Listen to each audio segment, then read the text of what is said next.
The silent storm, it was raining that morning.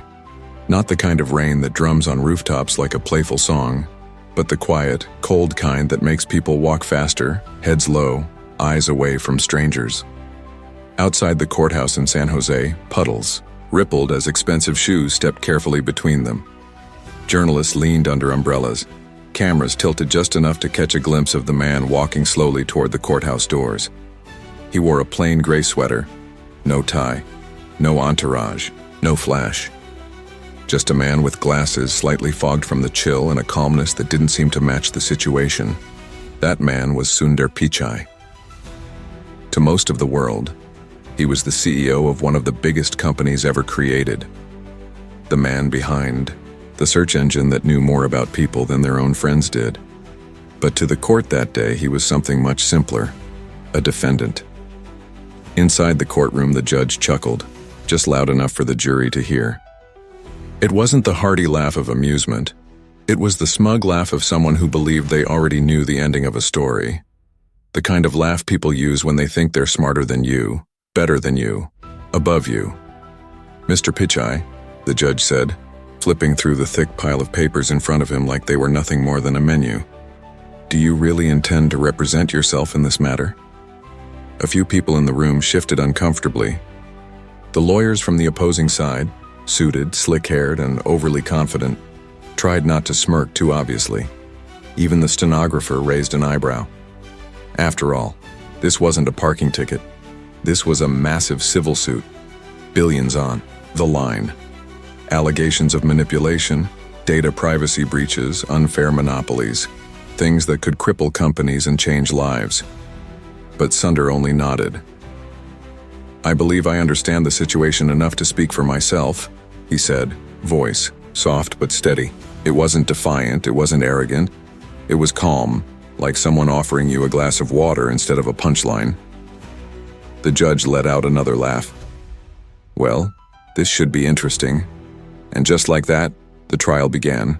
For the first 20 minutes, things were brutal. The opposing lawyers threw accusations like knives, sharpened by years of practice, polished with charisma, designed to cut through confidence. They painted Sundar as a silent mastermind behind an empire of control. They quoted emails, interviews, contracts. They used words like intentional suppression and digital dominance and algorithmic bias.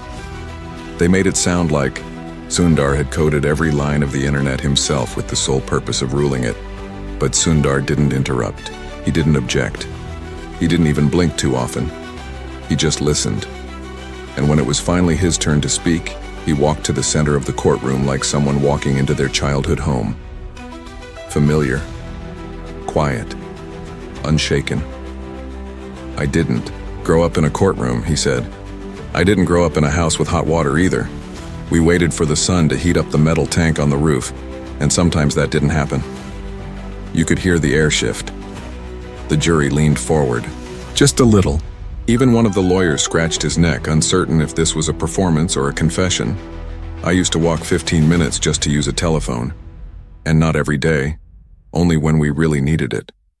And when the line worked, I was a shy kid.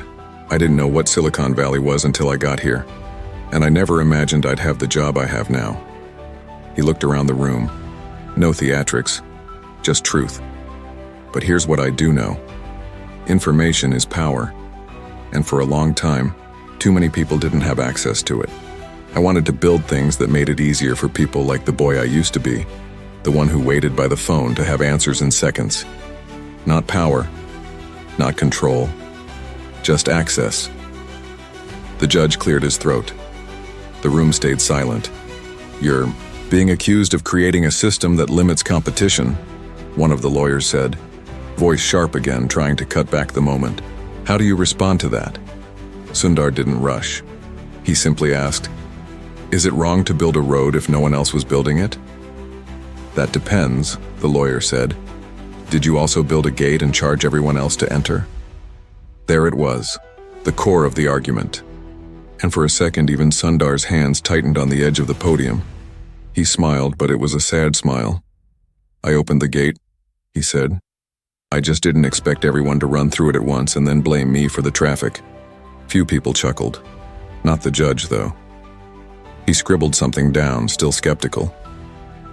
As the day went on, Sundar didn't get louder.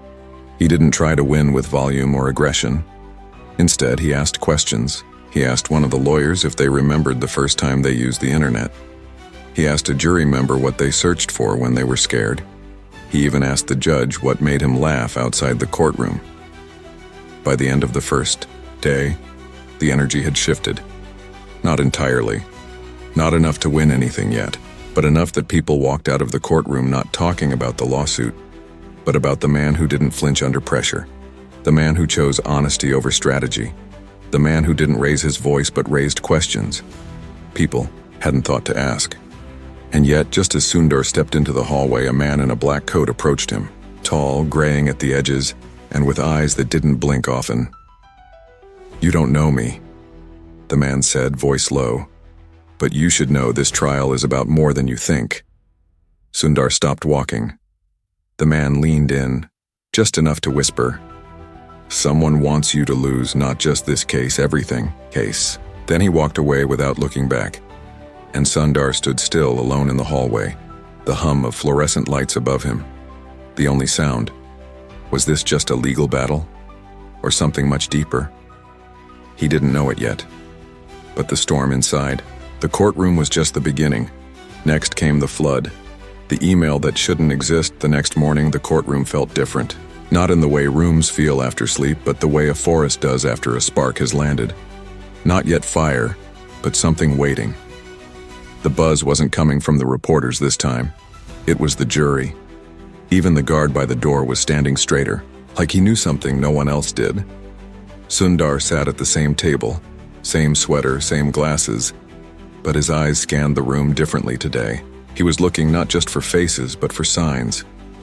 The man in the black coat still hadn't reappeared. No name, no hint. Just a warning whispered like a threat wrapped in kindness. As court came to order, the opposing counsel moved fast. They introduced a new witness, tall, polished, confident. His name was Calvin Rourke, a former executive who once held a high-ranking title in one of Sundar's divisions. He had left the company quietly, no headlines, no scandal. But now he was back, with a folder in his hand and a look in his eyes that said he had waited years for this moment. "Mr. Rourke," the lead prosecutor said, "do you recognize this email?" Rourke nodded and opened the folder. Inside was a printed sheet, faint lines of a forwarded message dated 5 years earlier. The subject line read, "Limit exposure, control optics." The name at the top? S. Pichai. Gasps filled the room like smoke. The email was short, but cold. It spoke of metrics, manipulation, and how too much transparency could hurt us. It mentioned a strategy to quietly downrank competitors, the kind of thing that makes antitrust lawyers dance in their dreams. "Did you write this?" The prosecutor asked, almost smug. Sundar didn't look rattled. Instead, he blinked slowly. Not the blink of panic, the blink of realization. "No," he said softly. "I didn't." But the courtroom wasn't soft anymore. Rourke leaned forward, voice crisp. "I was in the room when he dictated it. He told me to send it through my account, but he wrote every word." Sundar stared at him, not with anger, but with confusion, like he was watching a friend lie for no reason he could understand. "Mr. Rourke," Sundar said, standing up. "You know that's not true." The judge raised his hand. "Let's keep this orderly." "No," Sundar said again, not defiant but firm. "This email wasn't written by me, and I can prove it." You could almost hear the collective tilt of every neck in the room. "Explain," the judge said. "The wording," Sundar replied, stepping forward. "There's a phrase in there, control optics. I've never used that in my life. In fact, I didn't even know what it meant until yesterday when I had to look it up, after seeing this message for the first time." Some jurors glanced at each other. Doubt and curiosity were now wrestling inside their heads. "Anyone could have typed it and added my name," Sundar said, "and if Mr. Rourke sent it, the email headers will show that." Rourke laughed, not the way the judge had, but with bitterness, like he was insulted by the accusation. Your Honor, Sundar continued, I request a forensic analysis of the email, metadata, server logs, timestamps. I'll pay for it myself if I have to. The judge nodded slowly. Request noted. Analysis to be done. And just like that, the temperature in the room changed again. The session recessed for lunch, but lunch was just a suggestion for most people. The real meal was gossip and everyone was feasting. Sundar walked quietly to the small cafe down the block. It wasn't fancy. Cracked tiles, worn seats, a coffee machine that hissed like it was giving up. He sat in the corner, ordered tea, and stared out the window. He wasn't thinking about the email. He was thinking about Rourke. The man used to be thoughtful, quiet.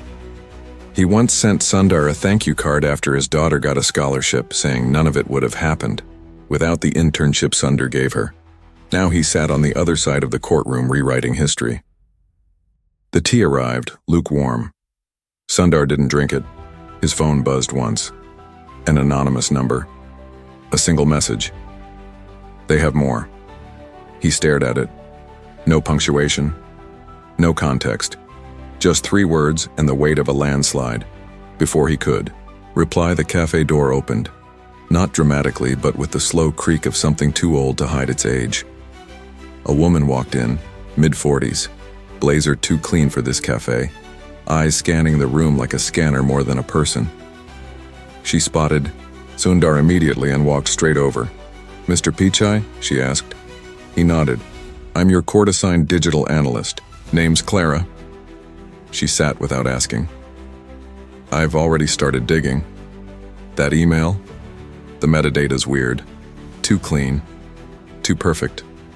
Almost like someone tried to erase any imperfections to make it look real.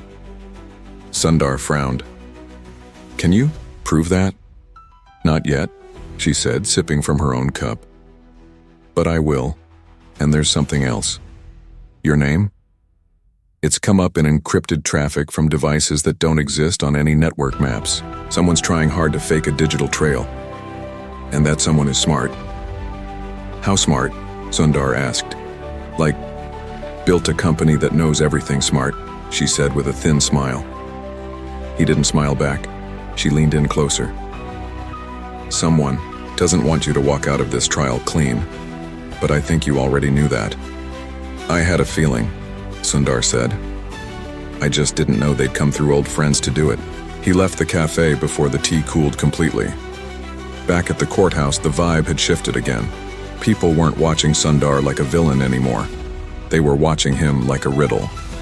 And then, just before the session resumed, a clerk entered the judge's chamber with an envelope, sealed, unmarked.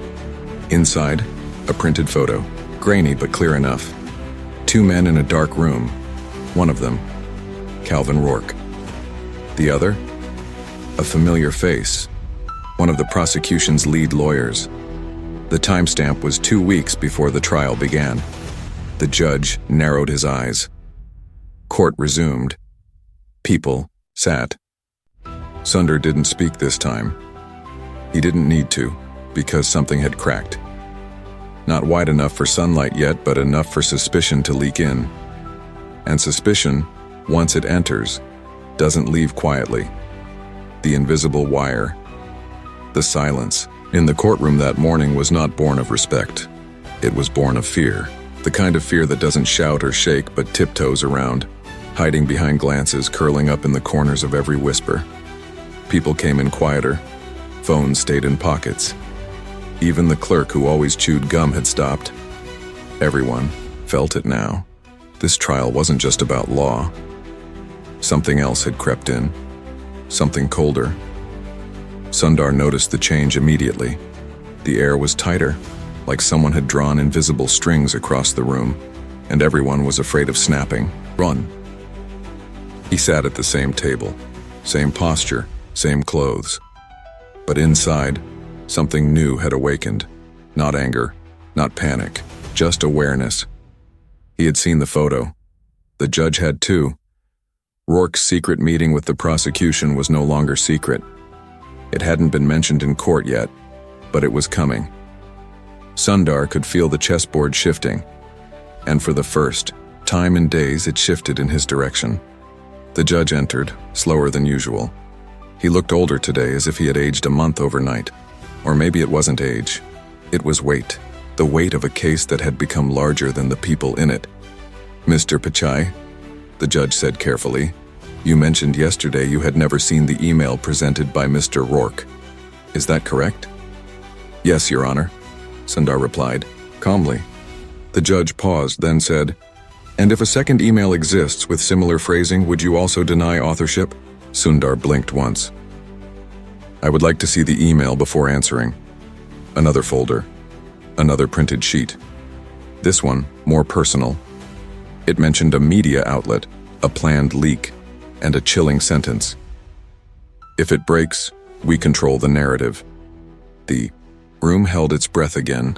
Sundar studied it slowly. Every word, every period, every strange rhythm. Then he looked up. "I didn't write this either." "Can you prove that?" the judge asked. Sundar turned to Clara, who stood in the back of the courtroom like someone who didn't belong but couldn't be removed. She nodded once and walked briskly to the center. "We've begun our forensic review," she said. "This second email was sent from a device that doesn't exist in Google's device registry. The internal server claims it came from Sundar's account, but the IP address originates from a cluster in Albania. All traffic from that cluster has been linked to multiple disinformation campaigns in the last 3 years." "You're saying this was fabricated?" the prosecutor asked, his tone losing its usual razor's edge. "I'm saying," Clara replied, "that whoever did this knows your systems better than you do." Murmurs. Not loud ones, the kind that build tension without breaking it. The judge raised a hand and the room fell still again. "Further analysis will be admitted into evidence once verified," he said. "For now, let's proceed." But something deeper had already begun to stir. During recess, Sundar sat alone in a small interview room, not because he needed the space, but because his mind had begun building a map. Each lie, each email, each message, it was part of something woven, not random.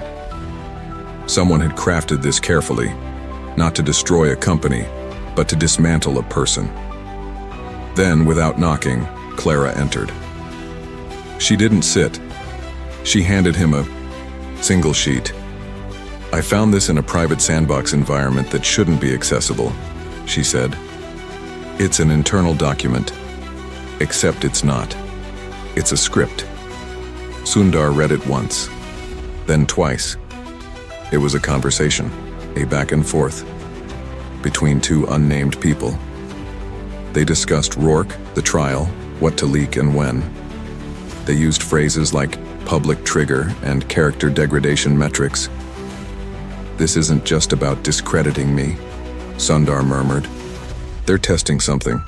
A new kind of attack," Clara added.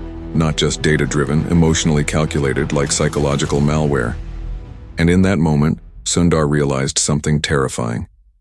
This trial wasn't just his own. It was a prototype. He stood up quickly. "I need a name, not a theory." "You're not going to like it," Clara said. "Say it anyway." She hesitated, then whispered, "Viridian." The word fell like a rock through a frozen lake. Viridian.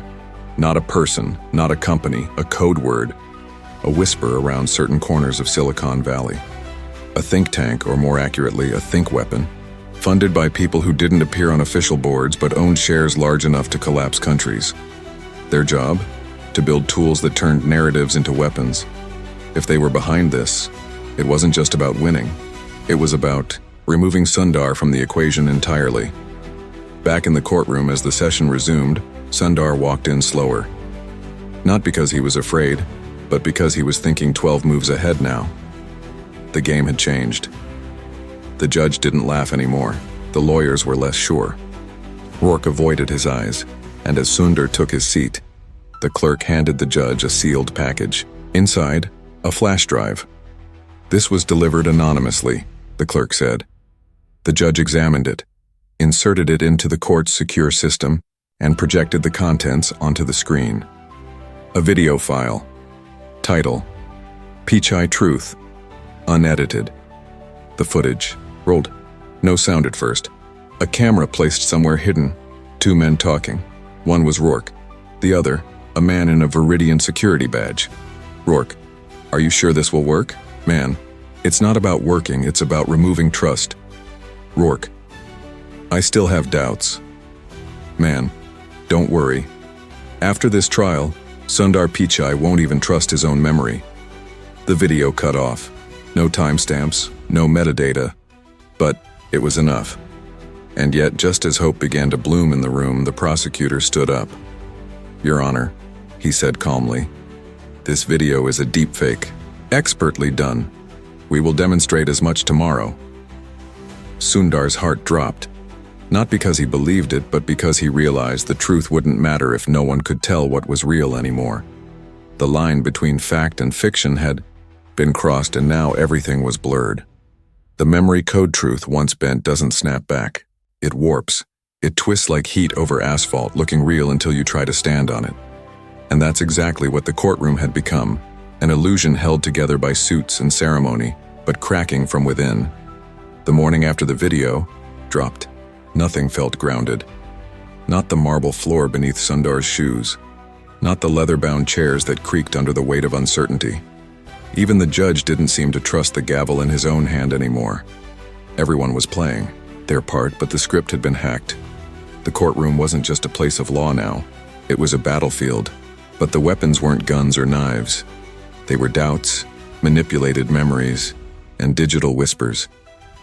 The prosecution wasted no time. A tech expert took the stand. A man in his 30s with too perfect posture and a voice that sounded rehearsed. He clicked through slides, presented frame-by-frame analyses, threw out words like morphogenic vectors and synthetic resonance mapping. His conclusion? The video implicating Rourke had high statistical markers of being fabricated. But something was off. Sundar could feel it. Too clean, too fast, too convenient. He didn't argue. Not yet. He waited. He let the courtroom simmer, in that uncomfortable pause between a blow and the counterpunch. Then Clara handed him something, an old flash drive, scratched, unmarked. I found this buried in an offline archive, she whispered. Someone kept a local backup, the original conversation. Real audio synced to the metadata, untouched. Sundar stood. No legal jargon, no drama, just a quiet confidence that walked slower than fear but arrived just the same. Your Honor, he said, with permission, I'd like to submit new evidence, a verified recording. The judge hesitated. You could see the war in his eyes. Protocol versus possibility. Granted, he said finally. The audio played. Rourke's voice again. Shakier this time. Unfiltered, raw. I don't want to do this, he said. Sundar gave me my start. This isn't right. Then another voice, cold and deliberate. You don't have to like it. You just have to finish. If there were no names spoken, no threats, just control. Quiet, ruthless control. The room changed.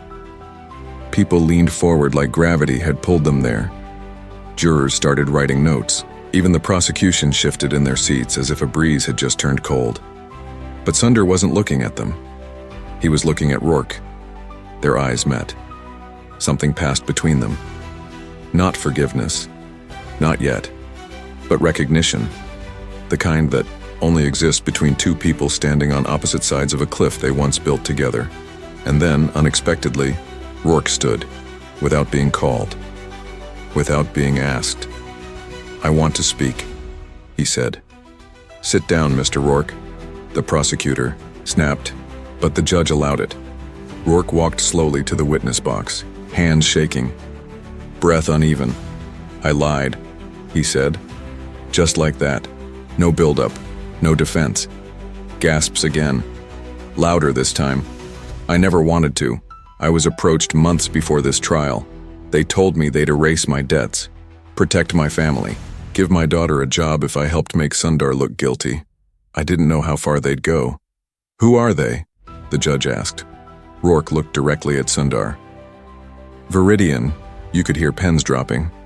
I thought it was just about winning a case, Rourke continued. But it wasn't. It was about destroying something bigger. Sundar's image. his credibility, his entire belief system. And then he said something that froze the air in the room.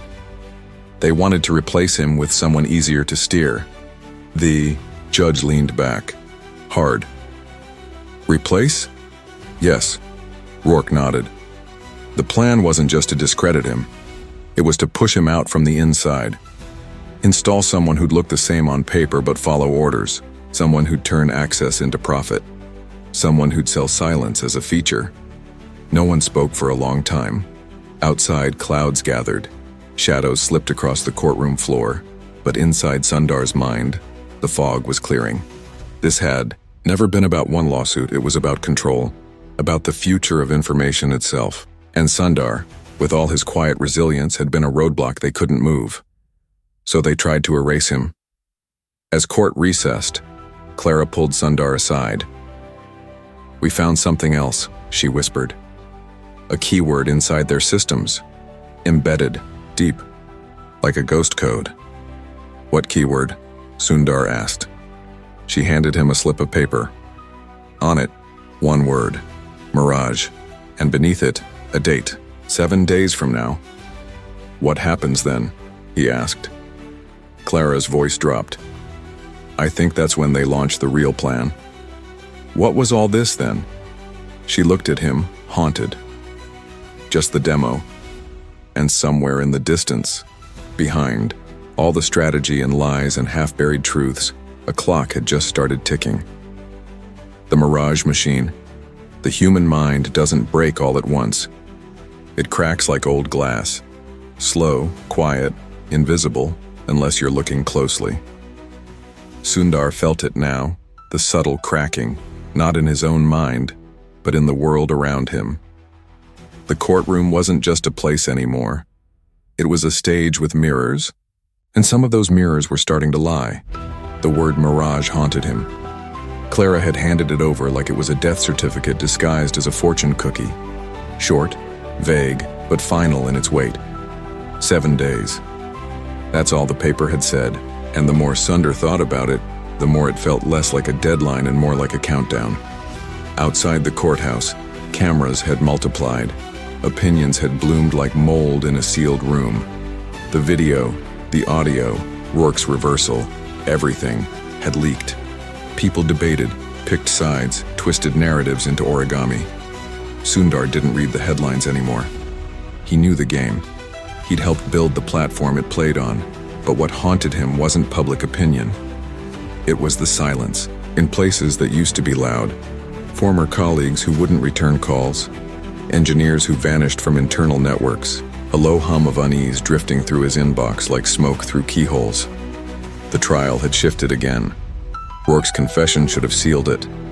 But instead, the prosecution pivoted. New strategies, new expert witnesses. They stopped trying to prove Sundar was guilty and started painting him as unreliable, distracted, overwhelmed. "Your Honor," one lawyer said, "this isn't about criminal acts. It's about judgment. Mr. Pichai, as brilliant as he may be, has lost control of his company, his employees, even his own narrative. It was clever, dangerous, because it didn't need to be proven. It just needed to be believed." And the jury, they looked tired, confused, like people lost in a story with too many chapters. Sundar responded the only way he knew how, with truth, quiet and steady. "I've never claimed to be perfect," he said, addressing them directly, "but I've always tried to serve something bigger than myself. When I was a boy in Chennai, we didn't have choices like you do here. So when I built systems, I built them for access, not for control. And if somewhere along the line that access became twisted into something else, then maybe that's on me, but not because I planned it, because I trusted the wrong people." Some of the jury nodded, just slightly. But in a trial, this delicate slight was everything. As the session ended, Clara appeared beside him in the hallway. She looked exhausted, her laptop bag slung over one shoulder like a battle wound. "We need to talk," she said. They ducked into a maintenance closet. Strange place, but safe, no cameras, no attention. She opened her laptop, screen cracked in one corner, and pulled up a live feed. Encrypted. hidden on a ghost server. This is what mirage means, she said. On screen, a simulation. A mock social feed. Thousands of profiles, likes, comments, shares, all generated in real time by an AI model trained on global behavioral data. This isn't just fake users, Clara said. It's emotional prediction. They're testing what happens when you feed certain demographics different versions of the same reality. Not just news, memories, feelings, even dreams. Sundar stared at the stream. Posts that felt human. Comments that mirrored real frustrations. Arguments designed to ignite, to spread, to distract. What's the purpose? He asked. Clara didn't blink. To break consensus. If no one can agree on reality, then whoever controls the noise controls everything. Who built this? He asked. She hesitated, then tapped the screen. A signature, buried in the code, barely visible. BP Interface 1.0. Sundar's breath caught. He recognized it. That prefix. He'd seen it years ago in an abandoned internal project file. A prototype for an empathy-based algorithm. Never released, never finished. It was his idea. They'd taken it, mutated it, used it to build the machine that was now being tested on the world like a wildfire in a glass box. They're going live in 6 days, Clara said. Trial or not. Once Mirage launches, people won't know what's real anymore. Not online, not even in their memories. Sundar sat back, every bone in his body suddenly too heavy. How do you fight a lie that feels truer than the truth? He whispered. Clara looked at him, eyes fierce despite the fatigue. By reminding people what it feels like to be human. The next day in court, Sundar changed tactics. No evidence, no charts, no digital forensics. He told a story. He talked about his father, an electrical engineer who brought home a rotary phone like it was a sacred object. He talked about how he memorized train schedules because the power went out too often to rely on clocks. How the first time he touched a computer, he didn't type his name. He typed the word hope. It wasn't strategy. It was memory. And memory, real memory, couldn't be faked. You could feel the jury shift again. They weren't watching a CEO anymore. They were watching a man trying to hold on to something real in a world unraveling. And yet, just as the moment settled, the courtroom door opened and a woman walked in unannounced. No badge, no file, just a phone in her hand. She handed it to the judge. He read the screen. Paused. We're calling an emergency closed session, he said suddenly. All media to clear the room. Sundar turned to Clara, who was already pale. What is it? He asked. She didn't answer, because the phone in the judge's hand was showing something no one expected. A confession recorded hours earlier from someone inside Viridian. The title of the file? The Day We Broke Reality. The day we broke reality, no one really remembers the sound that ended the trial. It wasn't a gavel, or a voice, or even a door closing. It was the kind of silence that has weight, like gravity dropped a second, layered just for that room. The kind of silence you don't notice until it's all that's left. In the closed courtroom, the judge played the file. A confession, unfiltered, unedited, unmistakably real. The voice belonged to a woman, mid-40s, accent hard to place, maybe East Coast but softened by years of secrecy. She never said her name, never showed her face. Just audio, recorded in a single breath like she knew once it was out, she'd never be safe again. Viridian wasn't created to win lawsuits, she began. It was built to erase the need for truth. We studied behavioral triggers, emotional loops, memory interference. We figured out people don't believe what's true. They believe what's repeated, what's familiar, what feels safe. She went on to explain how Mirage wasn't an experiment. It was the first draft of the future. It had already been tested, quietly, subtly. Small online fires lit in dark corners of the internet. Friendships destroyed by fake arguments. Voting, habits shifted by invisible nudges. Families divided by things they never actually said. And the worst part? It worked. Every single time. We didn't want to take over the world, she said. Just the part of it people couldn't see, the part they trusted. When the audio ended, no one moved. Not even the judge. Not Sundar. Not the prosecution. Because this wasn't just a confession. It was a mirror. And it showed everyone what they'd become without even knowing it. Sundar didn't speak. Not at first. He just stood slowly, like someone waking from a dream where the floor had turned into water. "Your Honor," he said at last, "this isn't about me anymore. It hasn't been for a while." The judge nodded, barely breathing. "This is about what happens when power forgets that it's temporary, when information becomes poison, when technology stops being a tool and starts being a ghost." For the first time in the trial, Sundar's voice rose, not loud but firm like steel under velvet. "We built tools to connect people. And somewhere along the way, those connections became wires, tight enough to bind, strong enough to strangle." The jury didn't look away. Some of them looked like they wanted to cry but didn't know why.